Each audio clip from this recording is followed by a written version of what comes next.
د سعودي عرب د طرفه د سیلاب متاثرین د لپاره امداد چې دی هغه را رسېدلی دی خو چې اوس دغه کم سامان راغلی چې دا حقدارانو ته میلاو شي ځکه هغوی هغې طرفه رالیږلی دی کم سامان چې راغلی دا د 10,000 خاندانو دپاره راغلی مړه خو ما تاسو ته هم ویلي او دغه مې راته هم ویل هغې حساب 10,000 خاندانو دپاره چې دی دغه سامان راغلی دی چې دا په دې باندې ډېر زیات سیوا ده ګورئ خو بیا چې هم حقدار ته ورسېدل نو بیا هم پوره ده د هغو به پرې ډېر کار وشي په دې کې چې راغلی دی دغې 10,000 خاندانو دپاره نو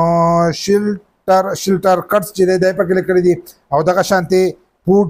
پیکج لکه د خوراک سامان چې دی هغه ورسره دی سولر پینل به د دې لپاره ورکړی ګرمي ده که څوک ځان ته پنکه لګوي لیټ لګوي نو د هغې دپاره چې دی سولر پینل چې دی دا به ورسره هم ورکړه کېږي دا سامان چې دی د سعودي نه پاکستان ته را رسېدلی موږ چې کوم دغه کتلی دی نو په هغې کې چوی را رسېدلی دی او دغه چې دی هغه روان شوي دي سیلاب متاثرون له دغه سامان روان شوی دی خو چې هغو ته ورسي نو په دې کې سولر پینل هم دي دغه شانتې د کچن سیټ چې دی دا پکې هم دی او نور چې کوم د ضرورت سامانونه دي نو دغه پکې هم د سعودي د طرفه چې دی هغه بند شوي دي او د دې خیبر پښتونخوا کې چې څومره متاثره شوي خلک دي هغو ټول له دغه سامان چې دی را روان شوی دی خو چې اوس د حکومت د طرفه راوځي او حقدار ته چې دی دا ورسي چې حقدار ته ور ونه رسېدو نو هغه هېڅ فایده هم نه کوي بل لا په دې کې چې دی ډېر زیات امداد چې دی خلکو کړی دی لکه دا کمې روپۍ چې راغونډې شوي دي کم شیزونه چې راغونډ شوي دي نو د دغې خلکو کورونه چې دي دا هم په دې باندې جوړېږي خو چې حقدار ته په صحیح طریقې سره ورسي اوله خبره دا ده چې په صحیح طریقې سره ورسي